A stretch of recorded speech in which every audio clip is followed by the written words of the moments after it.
Pode se sentar, pega a sua Bíblia. Abre a sua Bíblia na carta que Paulo escreveu aos Gálatas.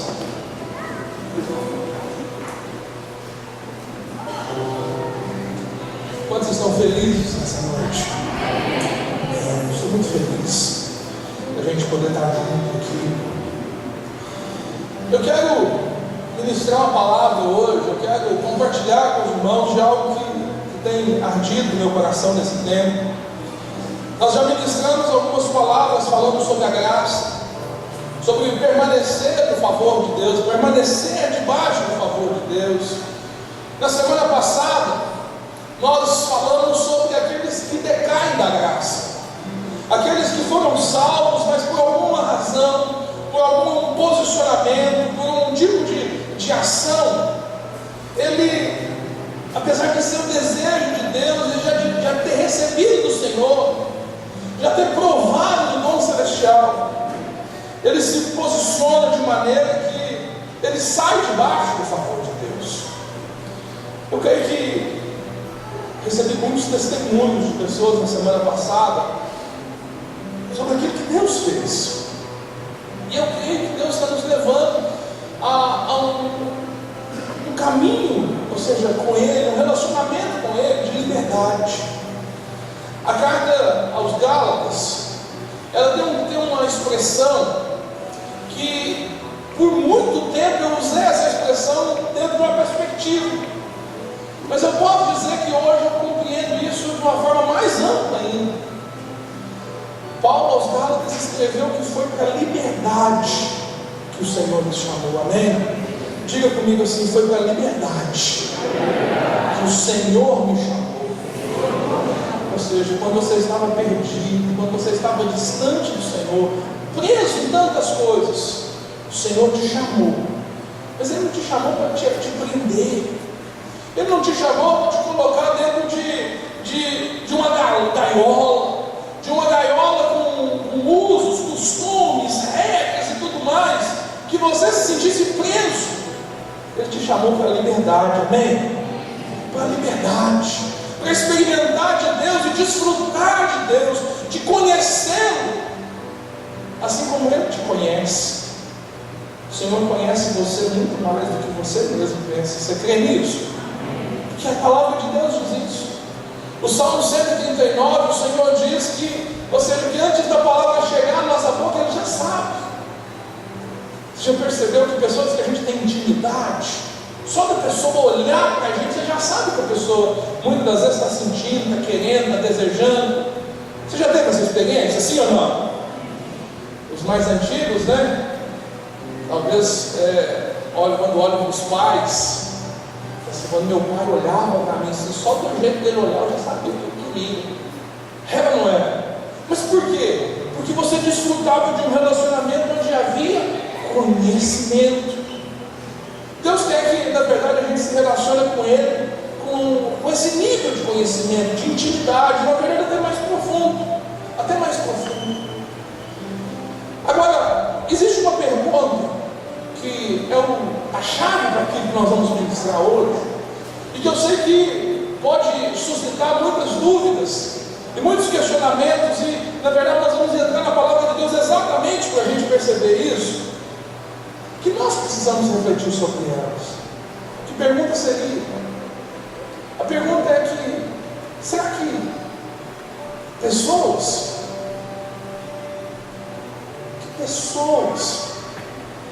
que se entregaram a sua vida ao Senhor Jesus, ou seja, são salvas, será que ainda existe maldição nesse tempo que nós chamamos de tempo da graça? Ainda existe maldição sobre a vida das pessoas no tempo da graça? Ou ainda assim, mas olha, a Bíblia diz que nós somos abençoados com toda sorte de bênçãos nas regiões celestiais, mas será que o crente, na pessoa do Senhor Jesus Cristo, ele ainda pode sofrer com maldição? É dentro desse questionamento que nós vamos compartilhar hoje. E eu gostaria que você pensasse, que você não ligasse o piloto automático e já, pá, é sim, não, para que você se fechasse para isso, mas é que você abrisse o seu coração para ver o que a palavra de Deus tem a dizer para nós. No capítulo 1 de Gálatas, Paulo faz claramente um apontamento sobre isso, e ele diz que, inclusive ele mesmo, o próprio apóstolo Paulo, ele poderia estar debaixo de maldição se ele fizesse algo. Eu gostaria que você abrisse a sua Bíblia, Gálatas capítulo 1, verso 6. Nós vamos, Gálatas capítulo 1.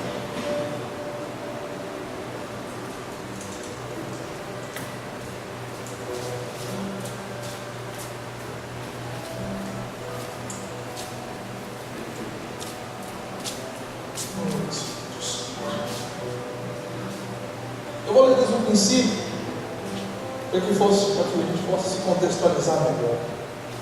Gálatas capítulo 1, a partir do primeiro versículo, diz o seguinte: Paulo, apóstolo, enviado não da parte dos homens, nem por meio de pessoa alguma, mas por Jesus Cristo e por Deus, o que o ressuscitou dos mortos, a todos os irmãos que estão comigo, a igreja da Galácia, a vocês, graça e paz da parte de Deus, nosso Pai, e do Senhor Jesus Cristo, que se entregou a si mesmo por nossos pecados, a fim de nos resgatar dessa presente era,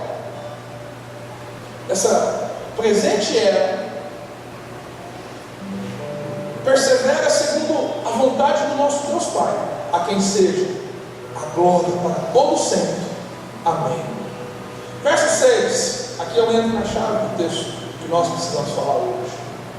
Admiro-me que de vocês estejam abandonando tão rapidamente aquele que os chamou pela graça de Cristo, para seguirem outro evangelho, que na realidade não é evangelho. O que ocorre é que algumas pessoas estão perturbando, querendo perverter o evangelho de Cristo. Mas, ainda que nós, ele está se incluindo, amém? Ainda que nós, ou um anjo dos céus, pregue um evangelho diferente daquele que pregamos, que seja amaldiçoado. Como já disse, e agora repito: se alguém lhes anuncia um evangelho diferente daquele que já receberam, que seja amaldiçoado. Algumas versões, eu li na nova versão internacional, e aqui é a versão atualizada, Almeida atualizada, revista e atualizada, nós vamos encontrar o termo anátema, que na verdade anátema quer dizer o quê? Amaldiçoado. O que o apóstolo Paulo estava dizendo? O apóstolo Paulo estava dizendo que neste tempo presente, alguém que anunciasse um evangelho diferente daquilo que estava sendo ministrado pelos apóstolos, ele deveria ser, na verdade, o quê? Ele deveria ser amaldiçoado. Mas o que estava acontecendo? No contexto de Gálatas, como que as pessoas estavam pervertendo o evangelho? As pessoas estavam acrescentando ao evangelho algumas normas, que as pessoas deveriam receber Jesus como Salvador, mas elas ainda precisavam se submeter ao jugo da lei, para que então elas pudessem ser de fato consideradas cristãs, serem salvas. Ou seja, eles estavam colocando a lei, misturando com o evangelho. E qual que é o problema disso? O problema é que a lei tinha o propósito de conduzir a pessoa por um caminho em que ela deveria fazer isso, aquilo e aquilo outro para merecer o favor de Deus. Nós já falamos aqui que a lei, na verdade, é o quê? Se por um lado a graça é o favor imerecido, fala comigo, graça. Favor imerecido. Ou seja, é o que eu não mereço. Pode falar assim, é o que eu não mereço. A lei é o quê? É favor merecido. Eu postei uma imagem esses dias que dizia o seguinte, que dizia que a lei, ela fala do que em relação ao amor? Primeiro mandamento: ame a Deus sobre todas as coisas. Ame é um verbo, amém? Uma atitude. Ame a Deus sobre todas as coisas. A lei manda a gente fazer isso. E, ou seja, que nós devemos fazer isso, evidente, é a lei. Mas o que a graça diz? A graça diz que você é amado. Isso faz toda a diferença. Por quê? Porque não existe nada pior do que você tentar amar alguém e você achar que não é amado, e você não se sentir amado, e você achar que não merece o amor dos outros. Eu tenho certeza que muitas das vezes você já pensou o seguinte: eu não mereço o amor de Deus, Deus não pode me amar, porque eu já errei demais. Mas querido, não tem nada que você possa fazer para Deus te amar mais. Não tem nada que você possa fazer para Deus te amar menos. Ele já te amou, Ele fez tudo. Ou seja, a graça é o quê? Ele me ama. Deus me ama. Mas existia um grupo de pessoas que estavam sendo envolvidos, ou seja, se intrometendo no meio da igreja, que estavam dizendo o seguinte: muito boa essa palavra, Deus é amor, mas você precisa guardar as leis de Moisés, você precisa se abster de algumas coisas. E, querido, esse era um conflito muito grande naquele momento. Por quê? Porque as pessoas tinham recebido a palavra do Evangelho, a palavra da salvação, e começaram a viver pela graça. Mas estes estavam se intrometendo para trazer o legalismo da lei de volta. Talvez você olhe para mim e fale assim: mas pastor, essa é uma maldição para pregadores. Eu não sou um pregador, essa maldição não me pega. Engano seu. Sabe o que acontece? É que a Bíblia fala sobre nós, que nós somos cartas vivas. Você sabe? Você sabe que o que você fala na sua casa, no seu trabalho, na sua escola, é uma pregação. O que você faz, o que você compartilha nas redes sociais, é uma pregação. Tudo aquilo, ou seja, nós estamos expressando e as pessoas estão nos vendo. Eu fico impressionado, sabe por quê? Porque nós estamos vivendo um tempo difícil, onde acontecem muitos escândalos. E agora, a própria Bíblia diz que é necessário que venha esses escândalos. Mas ai daquele por quem vier esses escândalos. Mas presta atenção no que eu quero te dizer. Tem pessoas que adoram ver essas coisas para fazer o quê? Para se promover em volta. Há poucos dias eu estava vendo nas redes sociais um falatório danado do que aconteceu com aquele pastor lá. Queridos, nós não temos que questionar isso, mas percebe o seguinte: o que nós percebemos? É que a forma como a gente se posiciona, fala por nós. Se você, uma determinada pessoa foi falar a favor dele, se complicou mais ainda. Disse que não precisava. Agora, entenda uma coisa: tudo que nós fazemos testifica a respeito de nós. Sendo assim, a gente pode afirmar então que ainda existe maldição no Novo Testamento. Mas Paulo diz que, apesar disso, o Senhor veio para nos livrar da maldição da lei. A maldição mencionada em Gálatas, aquela que eu acabei de dizer, é a maldição que a gente poderia dizer que era esquecida. E quando a gente olha para os livros que tratam sobre o assunto, sobre quebra de maldição e etc e tal, falam de muitas coisas, mas não falam dessa maldição, de perverter o Evangelho, de acrescentar coisas que a palavra não diz, de acrescentar um peso maior sobre as pessoas do que aquilo que o próprio Cristo colocou sobre nós. E aí sabe o que acontece? Nós vemos pessoas experimentando, passando por dificuldades. Então assim, um crente sofrendo maldição não é o ideal de Deus. Paulo diz que a bênção ela é guardada exclusivamente para aqueles que são do Senhor. Mas presta atenção, não só é simplesmente, mas Paulo vai dizer que aqueles que possuem a mesma fé de Abraão. Gálatas 3, 8 e 9. Amém, irmãos. Gálatas 3, 8 e 9. O que fala para a gente? Quando Abraão creu no Senhor, creu em Deus, ele foi justificado. Agora, olha para mim, ele foi justificado antes da lei. Abraão é antes de Moisés, não existia lei. Mas por que ele foi justificado? Porque ele creu. Ele foi justificado exclusivamente pela fé, sem fazer nada, sem cumprir nenhuma prática.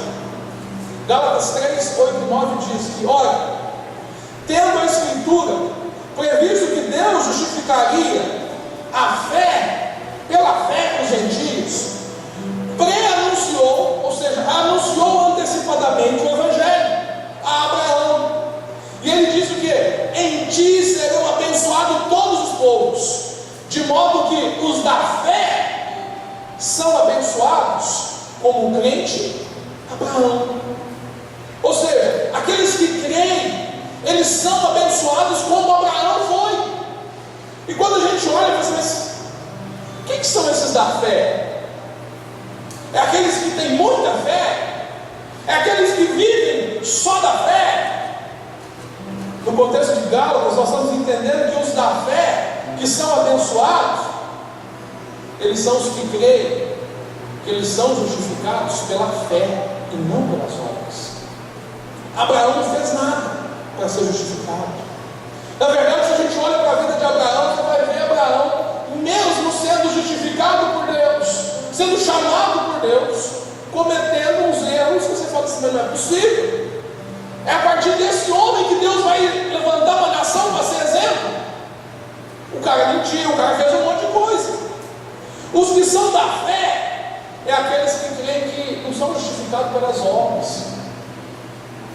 Ele é santo não é pela quantidade de coisa que ele faz. Quando eu pedi para você falar que o seu irmão é santo, eu tenho certeza que você tem uma meia engasgada. Eu falei assim, mas será? Por quê? Porque a gente acha que santo é aquele que, ou seja, aquele que jejua demais, aquele que ora demais, aquele que lê a Bíblia demais, aquele que faz coisas para Deus. Mas a Bíblia diz que santo é aquele que o santo está dentro dele. Não vivo mais eu, mas Cristo vive em mim. Não vivo mais eu, mas Cristo vive em mim. Ou seja, por que eu sou santo? Eu não sou santo por causa do que eu faço. Eu sou santo por causa do que Ele fez. Do que Ele fez, Ele escolheu morar em mim, habitar em mim,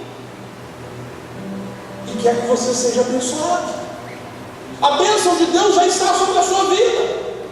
Efésios capítulo 1, verso 3 diz que Ele já nos abençoou com todas as bênçãos. Assim como foi com Abraão, Ele vai ser com você. Eu te pergunto, Abraão foi alguém abençoado? Sim ou não? Pensa no homem, ele viveu 150 anos. Ele foi ser pai com 100. Mas presta atenção. Depois que Sara faleceu, Abraão se casou de novo com Quetura. E sabe o que a Bíblia diz? Que ele teve mais filhos. O homem era abençoado, o homem era próspero. Aonde ele ia, a bênção de Deus estava com ele. Mas por quê? Porque ele cria, porque ele creu. Querido, ter a bênção e o favor de Deus é a coisa mais importante que existe na vida. Entender isso, entender que você é livre para viver a sua vida, que Ele já te abençoou, que você não precisa ficar fazendo 1 milhão de coisas para receber do Senhor, e que na verdade aquilo que você faz, você não faz para receber a bênção, você faz porque é abençoado, você realiza porque entendeu o propósito da sua vida, não para se tornar mais santo. Agora, quando a bênção de Deus está na sua vida, quando você está debaixo do favor de Deus, nada pode te impedir. O que o apóstolo Paulo diz? Com a força que Deus me dá, eu posso todas as coisas naquilo que me fortalece. Ou seja, é debaixo do favor de Deus eu posso vencer os problemas econômicos, eu posso vencer os problemas do casamento, eu posso vencer os problemas de que área for. O mundo pode estar em crise, mas se eu estiver em Cristo, o favor de Deus está sobre mim. O favor de Deus está sobre mim. Sabe o que nós precisamos entender? Presta atenção. Não existe nenhum homem que é grande, nenhum homem tem a mão tão grande, ou seja, tem tanto poder, que seja suficiente para parar a mão de Deus. Sabe o que quer dizer isso? A palavra de Deus diz que se Deus é por nós, se Deus é por nós, se Deus é por nós, quem será contra nós? Por quê? Porque olha, não existe homem tão poderoso, não existe organização tão poderosa, não existe nada que possa se comparar ao poder de Deus. A vontade de Deus é que sejamos abençoados, mas, presta atenção, se deliberadamente, ou seja, por nossa vontade, a gente escolhe viver fora da graça, ou seja, na verdade, viver segundo o padrão da lei, sabe o que você está fazendo? Você está misturando o Evangelho. Você está misturando o Evangelho. Você está misturando, ou seja, você está fazendo o quê? Você está caindo da graça. E se você cai da graça, você vai parar onde? Aqueles que caem da graça, eles vão parar na lei. Sabe por que as pessoas caem da graça? Porque a graça é mais alta que a lei. Se você sai da graça, inevitavelmente você vai cair na lei. Não existe ponto neutro. Não há como uma pessoa viver. Ah não, hoje eu estou na graça, amanhã eu estou na lei. Não, hoje eu sou da graça, amanhã eu estou na lei. Não, eu sou equilibrado. Sabe o que eu sou equilibrado, eu sou dos dois. Nem tanto para um lado, nem tanto para cá. Você é morto, né? Não existe. Tiago capítulo 2, verso 10 diz que se você tentar, vamos lá, Tiago capítulo 2, verso 10. Tiago 2, 10. Aquele que quebrar, ou seja, aquele que tentar viver a lei, olha o que diz: pois qualquer um que guardar toda a lei, mas tropeçar em um só ponto, tem se tornado culpado de todos. Você sabe quem que cai nos tempos de Jesus? Sabe quem que caía nisso aqui? Os fariseus. Eles observavam todas as regras, observavam todos, mas talvez um dos mais importantes eles deixavam de lado. Lembra do sacerdote? Tinha um sacerdote, o levita, estavam descendo para o templo. No caminho, encontraram um homem caído. O que eles fizeram? que eles fizeram? Passar de lado. Por quê? Porque eles tinham suas obrigações ritualísticas. E se eles tivessem contado que aquele homem tivesse morto, diz a lei que eles estariam impulsos e eles não poderiam prestar o serviço que eles faziam no templo. Só que ao mesmo tempo, eles estavam deixando de lado, não se tornando impuros, mas eles não estavam amando aquele que estava próximo. Foi a pergunta de Jesus: quem foi o próximo daquele que estava caindo na beira do caminho? Eles estavam tentando cumprir toda a lei, mas tropeçaram. E por causa que eles tropeçaram, são culpados de toda a lei. E quer saber? Não recebiam nada do Senhor. Os evangelhos contam que aconteceram muitos milagres. Curiosamente, não tem nem fariseu na lista. Quem está na lista? Os pecadores, os problemáticos, os que a sociedade marginalizava. Esses foram abençoados. Sabe por quê? Porque não é pelo que eu faço, não é pelo que eu mereço, mas é pelo que eu creio. Gálatas capítulo 3, verso 10, projeta por favor, diz o seguinte: todos quantos, pois são das obras da lei, estão debaixo de maldição, porque está escrito: maldito é todo aquele que não permanece em todas as coisas escritas no livro da lei, para praticá-las. Ou seja, os que são da fé são abençoados, mas os que são da obra da lei são amaldiçoados, estão debaixo de maldição.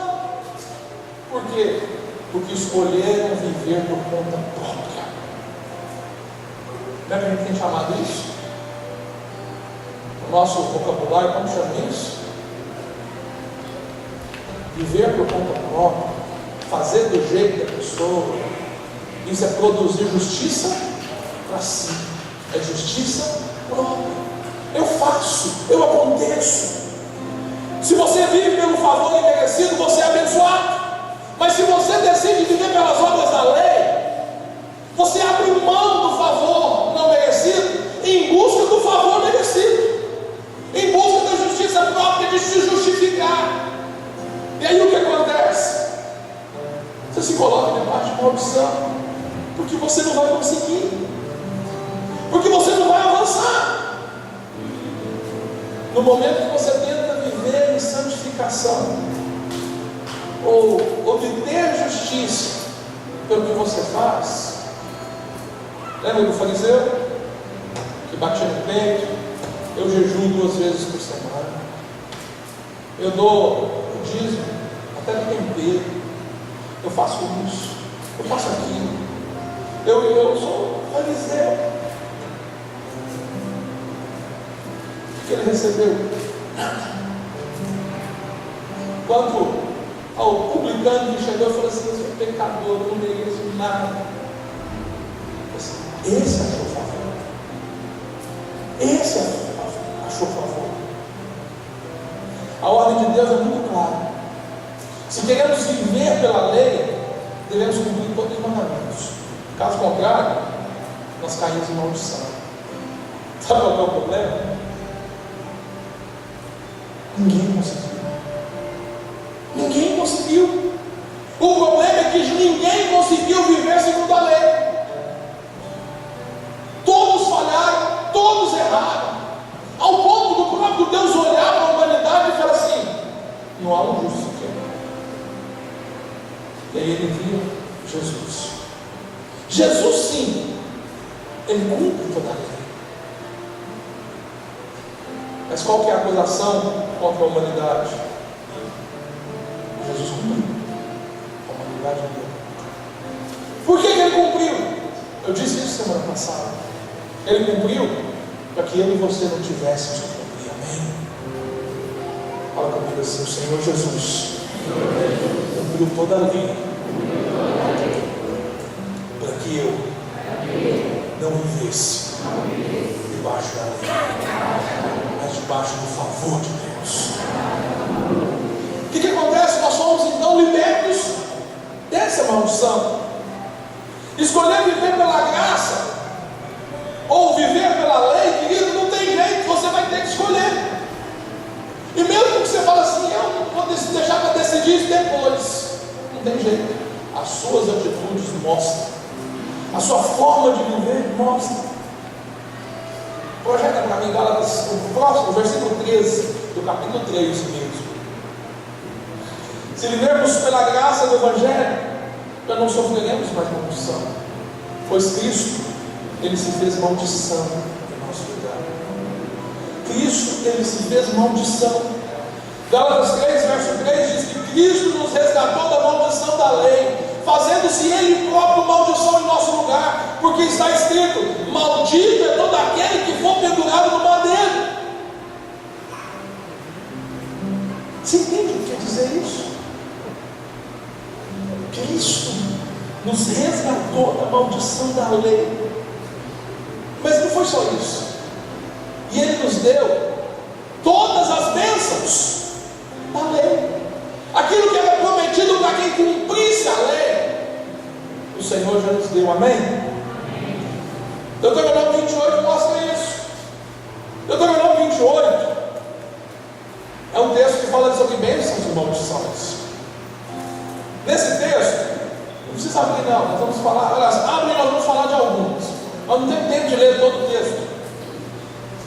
Mas há 14 versículos em Deuteronômio capítulo 28 que falam só sobre bênçãos. As bênçãos da lei. Mas existem 54 versículos que falam de maldição. E aí o que acontece? Vamos ver algumas delas. Deuteronômio 28, verso 3.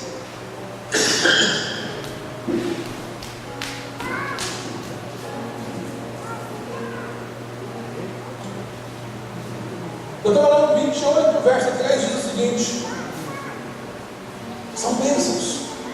São bênçãos que estão sobre a sua vida, amém? Pastor, são as bênçãos da lei? Sim, são as bênçãos da lei. Mas o Senhor também lhes deu as bênçãos da lei, amém? Bendito serás tu na cidade, e bendito serás no campo. O que quer dizer? Isso significa que a bênção de Deus está sobre você aonde você estiver. Amém? Diga que ele diga amém. A bênção do Senhor está sobre você aonde você estiver. O verso 4 diz: olha, bendito é o fruto do teu ventre. O que quer dizer isso? Que todo o seu corpo é abençoado, que você vai ter saúde, vai ter fertilidade.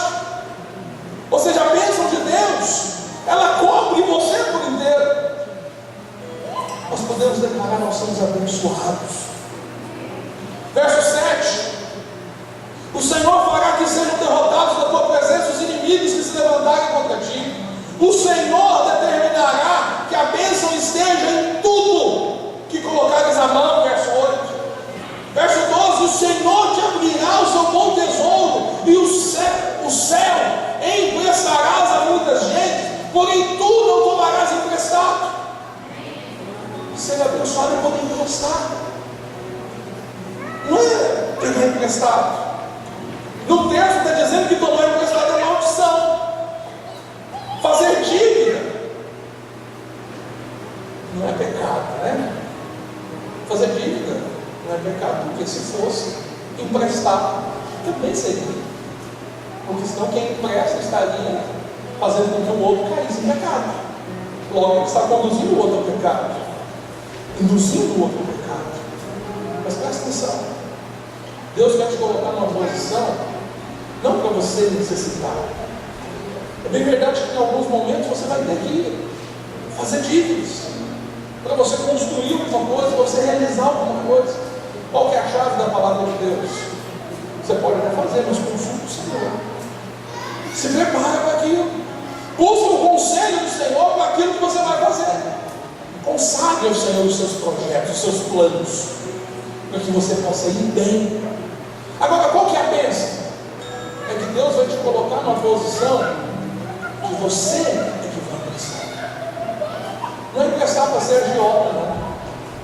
Você está entendendo o que eu estou dizendo? Não é emprestar para ser agiota, mas é você poder socorrer aquele que está à frente. É você poder ajudar aquele que precisa, sem ter que usurpar dele nada, mas você fazer isso deliberadamente. Você já viu como pais emprestam dinheiro para os filhos? Você já viu como é que é? Você sabe o que eu estou falando, né? Normalmente, se existe retorno, é igual ao menor do que foi investido. Porque o pai quer fazer o quê? Abençoar. Não, filho, você já foi abençoado assim? Amém. E muito. Mas assim, entende? Deus quer te fazer próspero. Verso 13: o Senhor te porá por cabeça e não por cauda. Ou seja, você vai estar numa posição de destaque. É isso que o Senhor Deus quer fazer com. São bênçãos. O capítulo 28 fala sobre isso. Mas o capítulo 28 também inclui as maldições. E as maldições do capítulo 28, as maldições da lei, elas incluem áreas sobre saúde, família, provisão e paz. Veja alguns. Verso 22. Aquele que está debaixo de maldição, o que a Bíblia fala?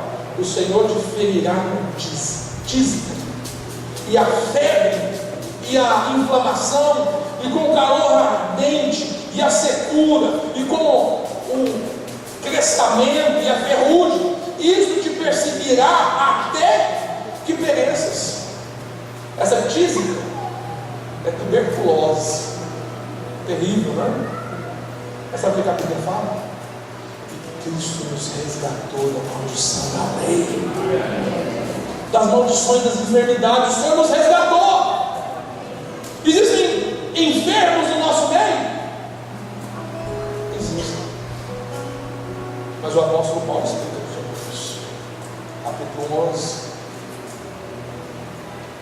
Por não discernir no corpo, existem muitos que estão enfermos e até dói. Hoje nós vamos cantar aqui. Vou ministrar uma palavra exatamente sobre isso, sobre o que é discernir no corpo e receber os benefícios do corpo, de fazer parte do corpo de Cristo. Amém?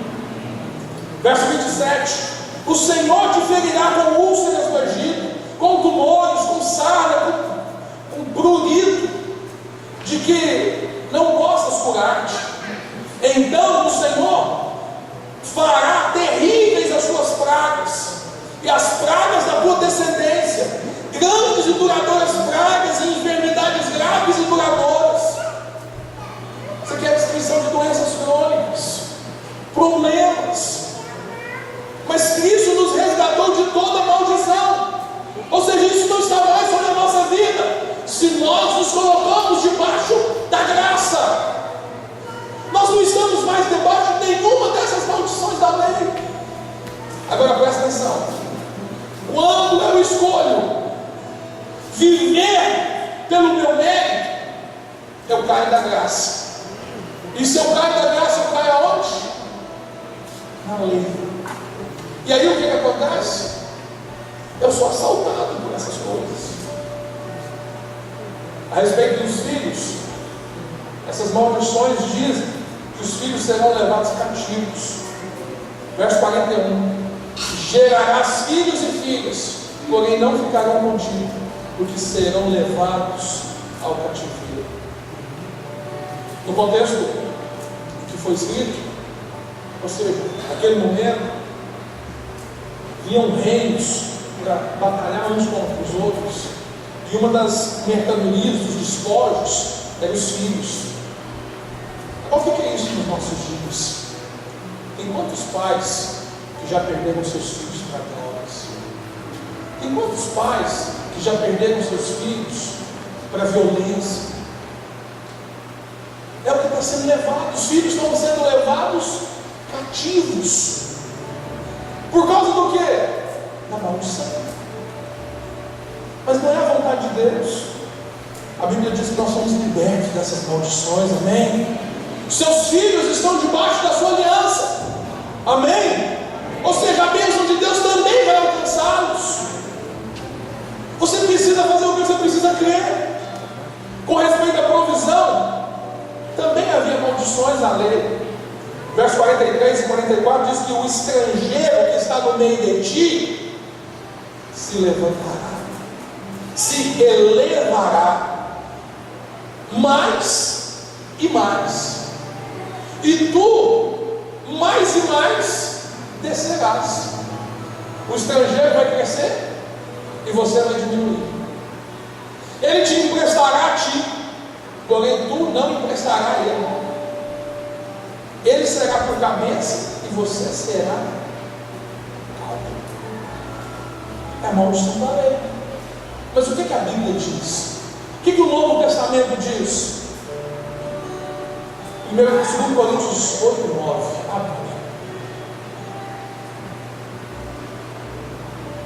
Olha o que a graça de Deus diz para mim e para você. 2 Coríntios 8, 9. Mas veja, não é o 2 Coríntios, é o primeiro.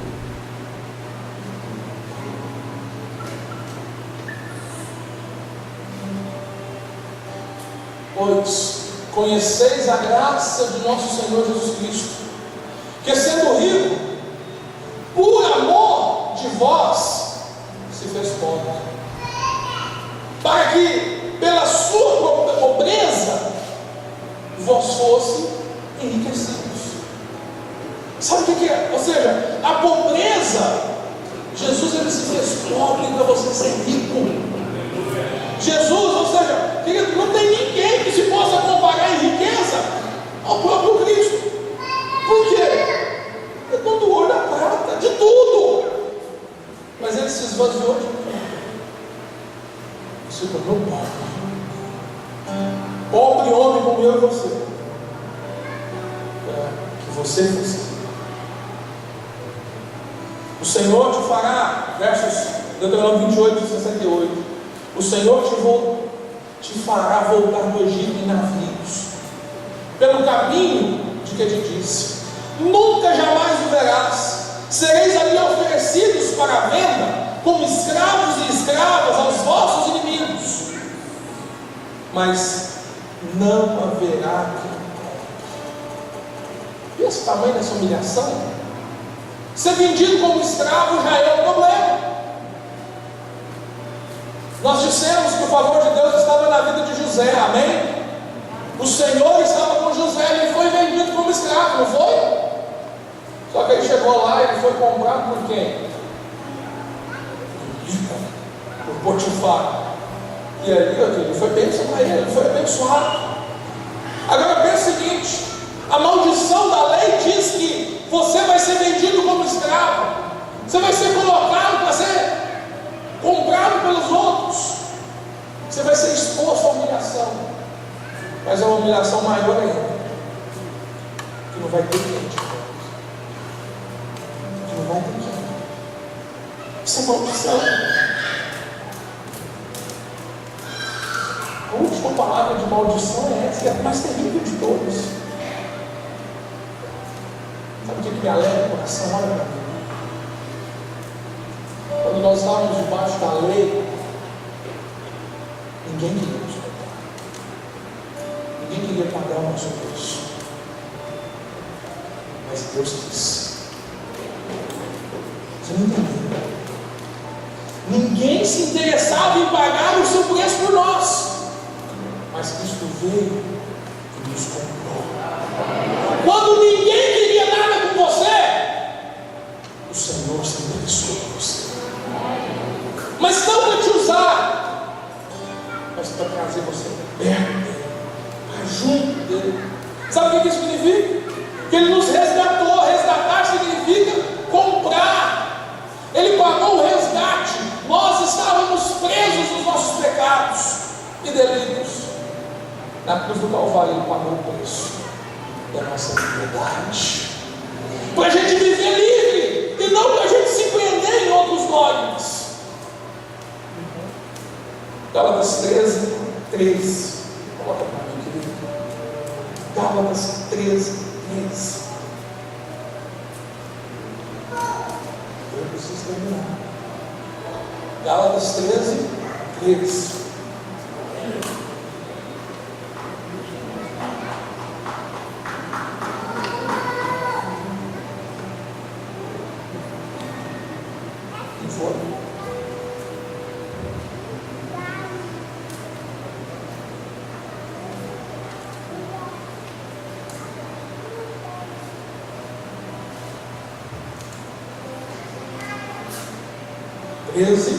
Gálatas 3, 13. Cristo nos resgatou da maldição da lei, fazendo-se maldição por nós, porque está escrito: maldito é todo aquele que foi pendurado na madeira. Olha para mim, tem algo interessante nessa colocação, porque as pessoas nos dias de Jesus, eles condenavam, ou seja, os judeus condenavam as pessoas não a crucificação. Quem condenava a crucificação era o Império Romano. Os judeus condenavam ao apedrejamento. Ou seja, os fariseus poderiam ter condenado Jesus ao apedrejamento pela interpretação deles. Mas a Bíblia diz que eles não acharam nele nada. E o julgamento lá, você conhece a história. Mas o mais interessante não é isso. O mais interessante é que, por exemplo, se Jesus fosse apedrejado, ele verteria o seu sangue. E a Bíblia fala que é o sangue do Senhor que nos purifica de todo pecado. Amém? Mas presta atenção. Ele morreu na cruz. Por quê? Ele foi crucificado porque 1000 anos antes de existir crucificação, deixa aí, não abre, não vou abrir. Deuteronômio. Olha para você, abre na sua Bíblia. Deuteronômio 21.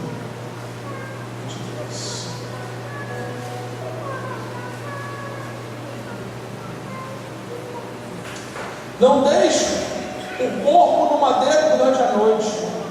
Enterre naquele mesmo dia.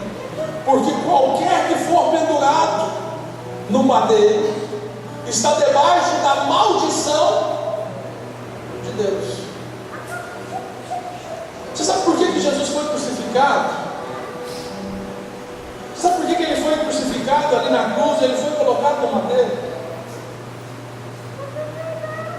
Maldito é todo aquele que é pendurado no madeiro, porque ele se tornou maldição no meu lugar e no seu. A maldição que estava sobre mim, ele levou na cruz. Para quê? Para que eu fosse livre. Ele não derramou o seu sangue só para nos perdoar os pecados, se é que isso é pouco, mas ele também derramou o seu sangue ali na cruz para nos livrar da maldição, fazendo de si próprio maldição no nosso lugar. Essa é a graça.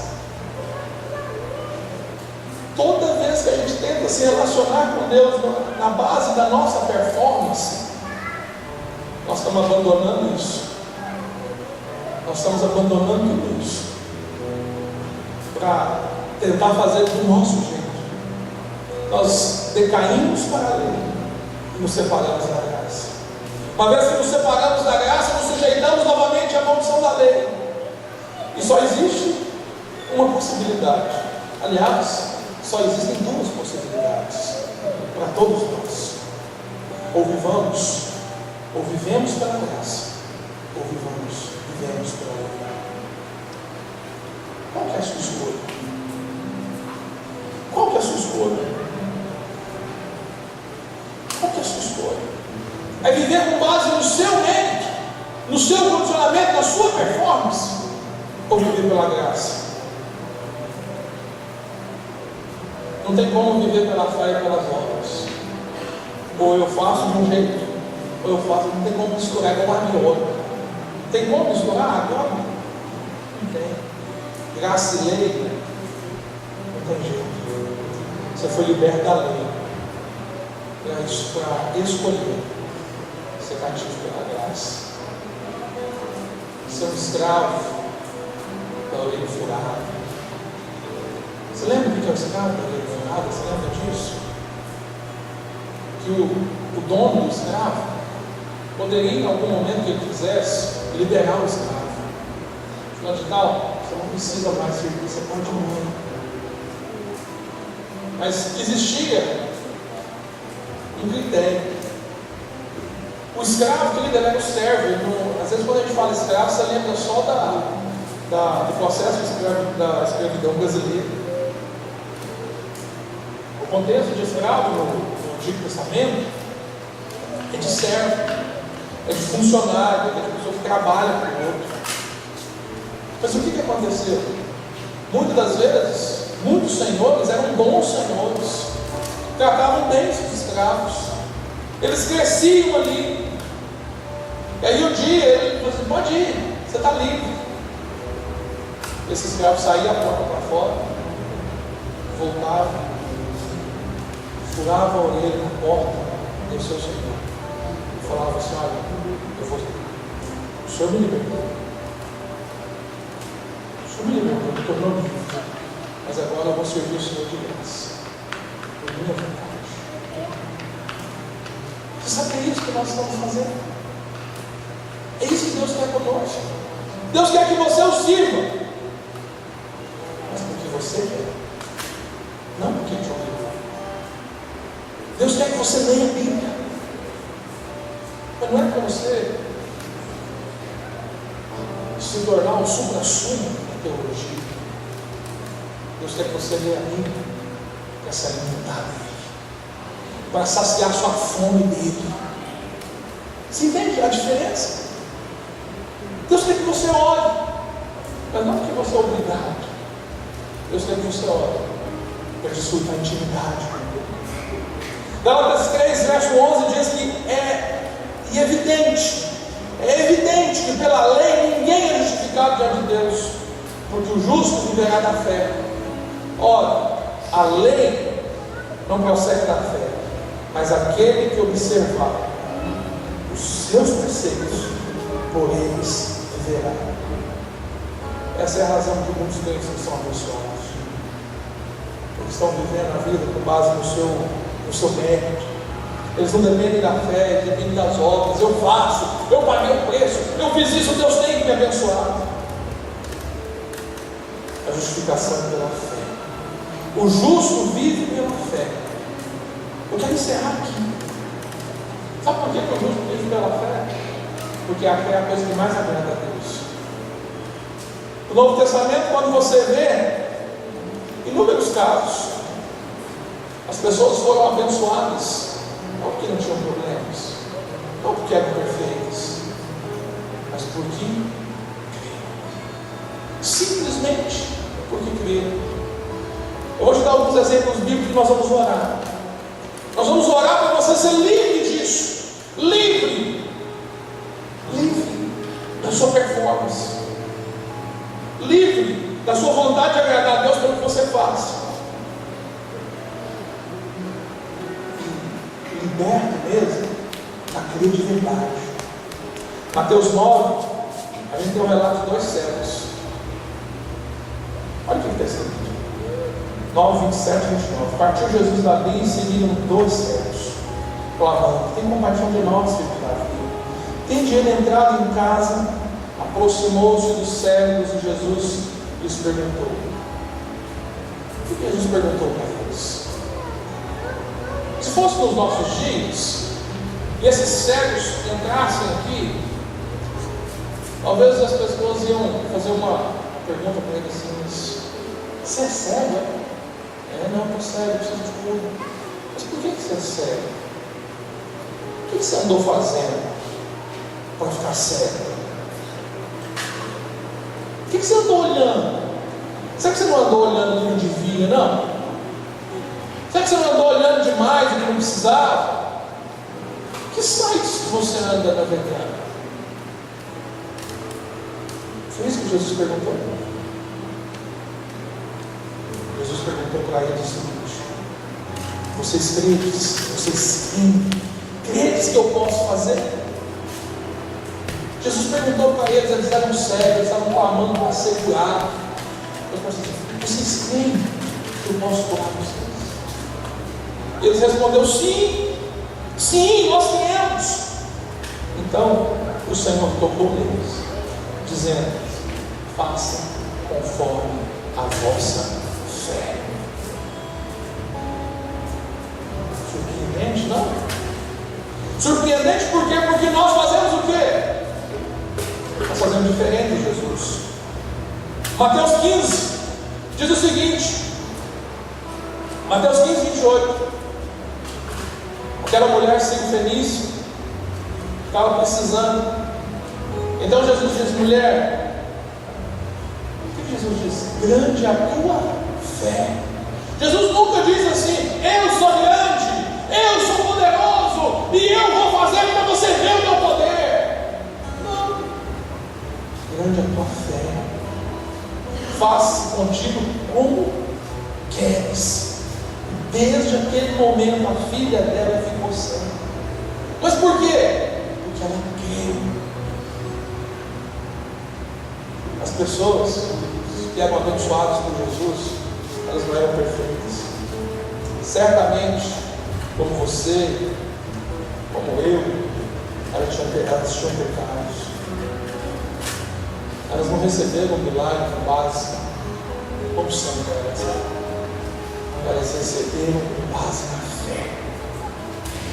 Elas receberam não porque elas mereciam, mas porque elas receberam.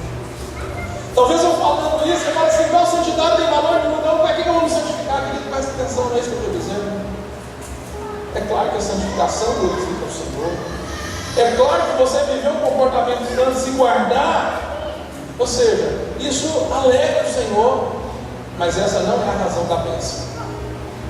A razão da bênção é a fé. Na verdade, o que nós vemos é que a bênção produz a santidade. A santidade é o resultado do favor de Deus. Você entende isso? Lucas, Evangelho de Lucas, capítulo 17, verso 19. O leproso foi curado ali. Ali o Senhor mostra que a condição de ser curado é o quê? É a fé. O que ele disse para o homem? Ele disse: ele é leproso. Onde você andou pegando? Não. Verso 19: levanta-te, a tua fé te salvou. A mulher do fluxo de sangue tocou, creu ao ponto de dizer: tão somente eu tocar, eu serei curado. E o que Jesus disse para ela? Filha, vai, a tua fé te salvou. Não tem mais. Infelizmente, nos nossos dias, as pessoas estão mais preocupadas com aquilo que elas devem fazer, que elas podem fazer, que elas precisam fazer, do que aquilo que Deus fez. Ele já fez. E quer saber de uma coisa? Os discípulos entenderam isso. Tanto é que eles questionaram o Senhor Jesus. Eu encerro aqui. Qual foi o questionamento? Lucas 17, versos 5 e 6. Então disseram os apóstolos ao Senhor: aumenta-nos a fé. Por que eles estavam pedindo para aumentar a fé? Porque eles perceberam que a fé é importante. Por que eles pensam ficar? Os discípulos pediram: olha, aumenta, vamos observar para o Senhor, aumenta-nos a fé. Respondeu o Senhor: olha que interessante. O Senhor não falou para eles como fazer para aumentar a fé. Sabe o que o Senhor disse? Verso 6. Respondeu o Senhor: se tivesses fé como um grão de mostarda, direis a esta porém, desarraigai-te, desarraiga-te e planta-te nela, e ela os obedecerá. Ou melhor, se tiverdes fé como um grão de mostarda, direis à amoreiga, arranca-te e transplanta-te ao mar, e ela vos obedecerá. Sabe o que ele está dizendo? O importante não é o tamanho da sua fé. Jesus, ele falou assim: grande é a tua fé. Mas ele disse, o que ele disse nesse texto? Ele usou a semente de mostarda para dizer o seguinte: que mesmo que a sua fé seja bem pequenininha, não existe fé que não tem valor. Não existe fé que seja ineficaz. O que precisa haver é fé. Você precisa crer que a bênção de Deus está sobre a sua vida, não pelo que você faz, mas pelo que Ele fez. As bênçãos, pastor, aonde que está escrito? O Senhor disse que o Senhor nos deu as bênçãos da lei, nos livrou da maldição da lei, nos abençoou com a bênção da lei. Aonde que está escrito isso? Efésios capítulo 1, verso 3. Deus já nos abençoou com todas, não é com algumas, é com todas as bênçãos das regiões celestiais. Você é abençoado. Você precisa usar isso. É isso que nós vamos fazer. Você precisa usar isso. Sabe qual que é a diferença do crente derrotado e do crente vencedor? O crente derrotado é aquele que é salvo, recebeu Jesus como Salvador, mas ele vive com base na sua performance. O dia que eu conseguir, eu faço. O dia que eu for, você pensar, o dia que eu largar isso, aquilo, eu vou. É derrotado. Por quê? Porque nunca vai conseguir. O crente vencedor é aquele que fala assim: olha, eu posso. Com a força que Deus me dá, eu posso. Eu não mereço, mas eu posso. Eu ouvi um testemunho em que a pessoa chegava. Na verdade não é um testemunho, é um testemunho. É um testemunho. Porque a pessoa virava e falava o seguinte: pastor, está doendo, eu estou sofrendo demais. Mas olha, se isso que eu estou sofrendo é maldição, é consequência de alguma coisa, olha, honestamente, eu não fiz nada para merecer essa maldição. Sabe o que essa pessoa, sabe o que está no coração dela? Justiça do alto. Justiça do alto. É de doer o coração. Por quê? Pessoas que pensam dessa maneira nunca serão abençoadas. Porque sabe o que nós merecemos? Sabe o que essa pessoa merecia? Assim como eu e você, nós merecemos o inferno, a morte e a condenação. Mas a Bíblia diz que nenhuma condenação há para aqueles que estão em Cristo Jesus. Eu quero desafiar você a crer. Crer que a bênção de Deus está sobre a sua vida em todas as áreas. E chamar a existência na sua vida o favor de Deus sobre a área que você precisa. Qual que é o seu problema? Qual que é a sua dificuldade? Aonde você está enfrentando um problema? Quantas pessoas estão passando por dificuldades?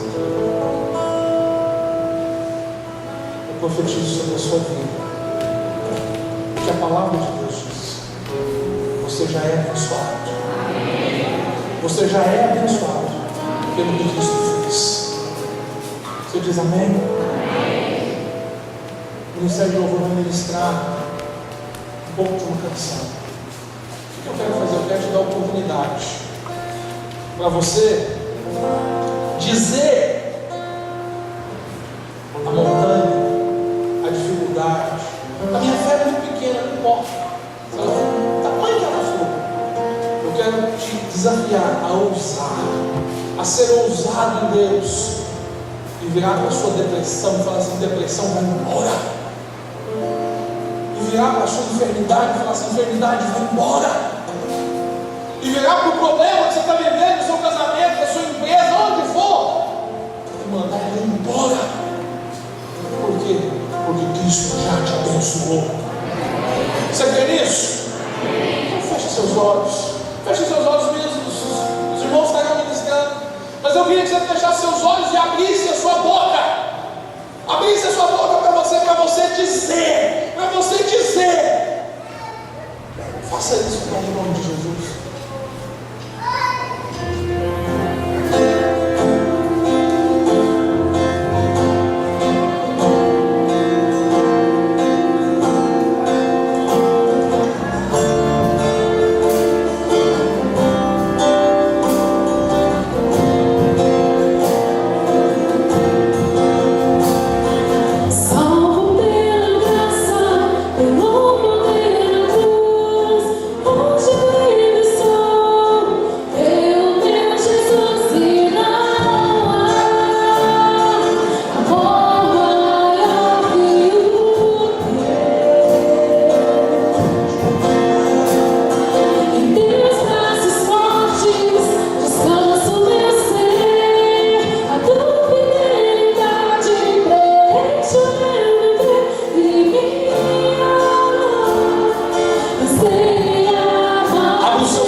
está por